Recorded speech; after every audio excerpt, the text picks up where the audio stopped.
guys, welcome back to Nat One Videos. Today I'm going to be showing you how to make this awesome little gaming board.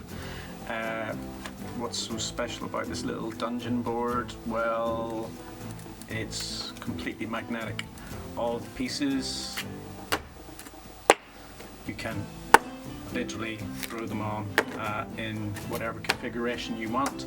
And the idea behind this board is a lot of pieces are made of foam, and you know, if a gust of wind came through the door or something, or you knock the table, it could go off in places. That's one reason. And the other reason is the concept, the idea, I'll tell you about that in a minute, is as a storage solution. So you could put a hook on the side of this and you could hang it up, and it kind of looks cool as well, I think, to have a dungeon hanging on your wall. Now this whole concept and this whole idea, I'm not sure if other people have done it before, but it came from my friend Tina Martins. I've been chatting to Tina about this project for about maybe a month and a half now, and we've been sending each other photographs backwards and forwards. I'm going to be including some of Tina's photographs as I'm talking here. She came up with this idea of this wire mesh underneath thin slices of foam all glued down, and yeah, I loved the idea and thought it was really, really cool. I haven't done the exact same thing as Tina, but it's the exact same concept, if you understand what I'm saying.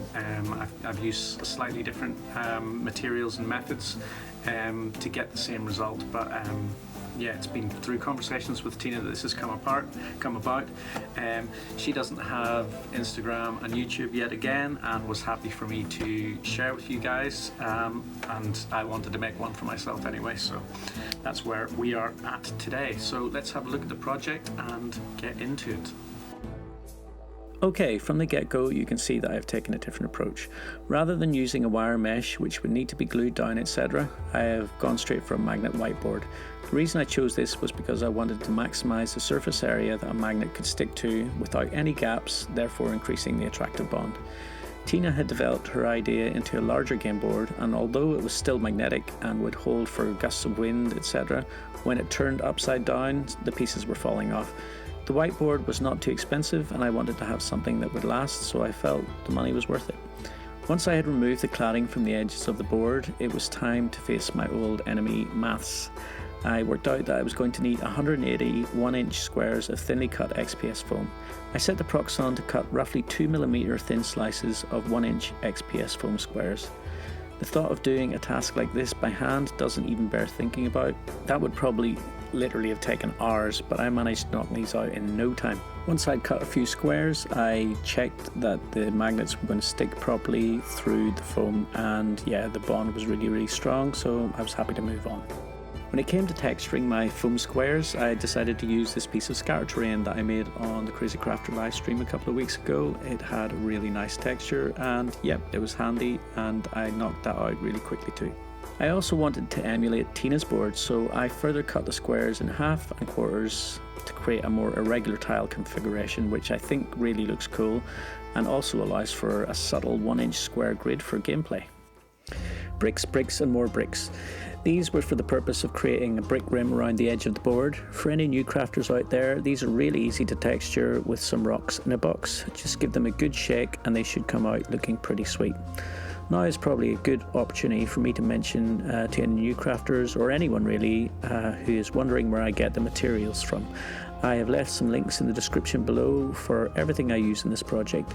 If you use these links to make a purchase, I will actually get a little kickback, and you will be inadvertently helping the channel, so thank you. Okay, all my bricks and tiles were cut and it was time to get gluing. For this I just used regular PVA glue, and because it was one of those mundane tasks, it was a perfect opportunity to sit and listen to the audiobook of The Two Towers yet again.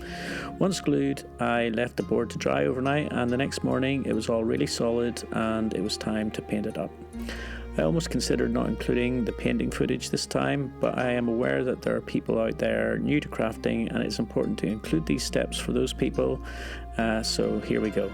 So as always, I gave the project a base coat of Mod Podge mixed with black paint. Once that had dried, I used some fine sawdust to brush into the cracks to give it a more textured rough look rather than having the board showing through in those areas. I then moved on to graphite grey, making sure that I didn't paint into all the cracks because I wanted the black to show through for a shadowy effect. Then I used neutral grey value 5 for the light brushing over the whole thing, and to finish it off I used some titanium white mixed with that grey for the final pass of dry brushing and highlights. With the board complete, I had it in mind to create some small furniture and walls, etc. to populate the board.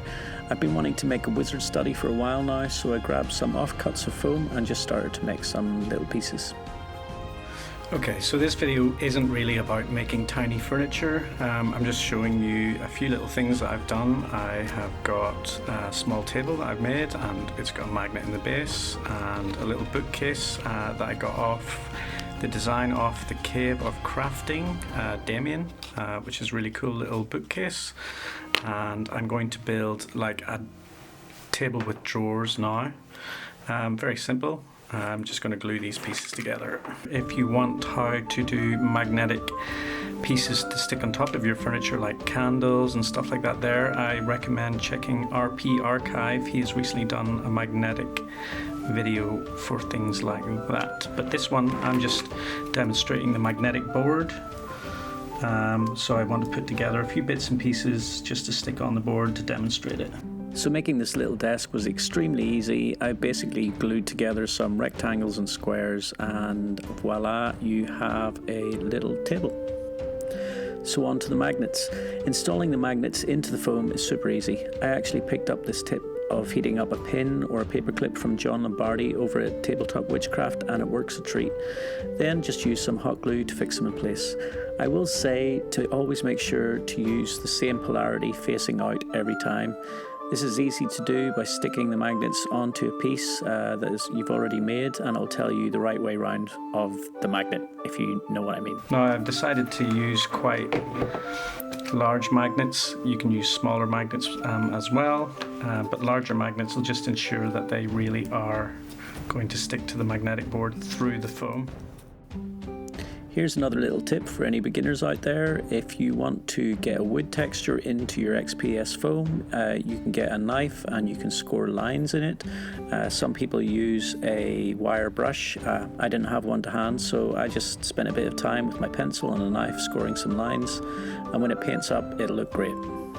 There we go. So I'm going to paint that up, and in this video I am not going to do a tutorial on making lots of miniature furniture. Like I said, this is all about just having something to populate my magnetic board.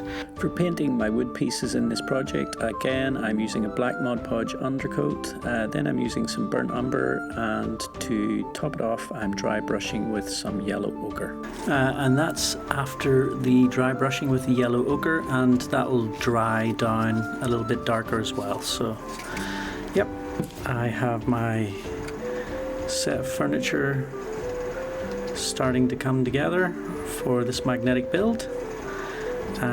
Yep, if I get more time I will definitely film my chests and the bed, a few other pieces I want to put in there, and see how we get on. I decided to make some walls to put on the board. Most dungeons have walls, and for these I made them about 2 1/4 inches high by 6 inches wide. Because my XPS foam is only 1 centimeter thick, I glued 2 pieces together so as to make a more substantial looking wall, and also to make it easier to house the magnets in the base. Just like the wood texture, I carved my bricks using a knife and a pencil, and to finish up the stonework I used the exact same painting method that I used for the tiles at the beginning of this video. Here's another super easy piece to make, a bed. I'm pretty sure wizards have to sleep just like the rest of us, even if they sleep with their eyes open, if the Lord of the Rings movies are accurate. I cut out some simple shapes, making sure that the base was flat so that I could conceal the magnets. Again, I used the same method to texture the wood and the same painting scheme. For the mattress, I went a kind of yellowy or off-white colour. Now here is a tip that I have learned very recently. Last Sunday on the Crazy Crafter live stream we had John Hosenfeld returning to show us how to make his awesome little wagon. And to get the canvas on top of the wagon to hold its shape, John used cling film or saran wrap to protect the project and glued some tissue in around the project. When it dries, you have a material look that holds its shape very nicely. I used black Mod Podge, but it worked just the same. I then painted it up with my preferred colours to finish it off. I also made a few crates and chests to include in the project and placed magnets in their bases just like the rest. If you would like to know how to make these little chests and crates, let me know in the comments below and I will do a mini tutorial on them at some point. And then I made a major boo-boo. I noticed that this lovely little bookcase that I had made was too tall, so I cut the top shelf off and repainted the cuts and left it on the floor beside a heater. So I've been told a few times on my channel that people like it whenever I show mistakes, so I'm going to show you one of the worst mistakes that's ever happened to me with crafting. Yeah, I put this on the ground beside a fan heater to dry it, and I forgot about it, and I turned around and I stood on it like a complete numpty. So this is where you go get really disappointed, or you go, I'm going to turn this into something, and I'm going to attempt to salvage this by trying to turn it into a mimic. I'm just going to add some teeth to it, a tongue and lots of blood. Let's see if it works. So I didn't film the operation, but there we go. I have a mimic. It's not the best mimic I've ever seen, but I have made another bookcase, and yep, in game, if the bookcase wants to turn into a mimic, or the DM wants it to turn into a mimic, we can just put that on the board. It's better than a crushed bookcase. So yeah, this just goes to show you guys, if you make a mistake, or if you have something that went wrong, you can turn it into something else or salvage it in some kind of way. And yeah, that's going to be okay.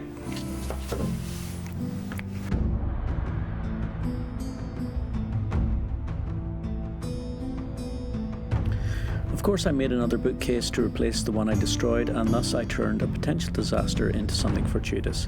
Anyway, the project is pretty much finished, and here are all my final pieces.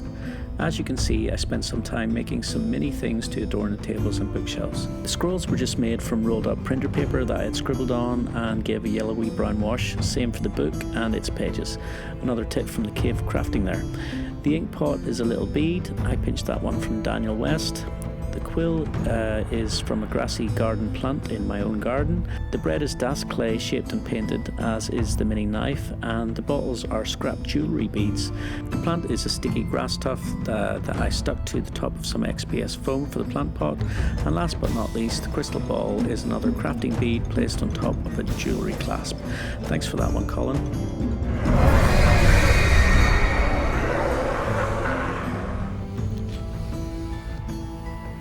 And of course, I seasoned the whole project with Citadel skulls on every surface.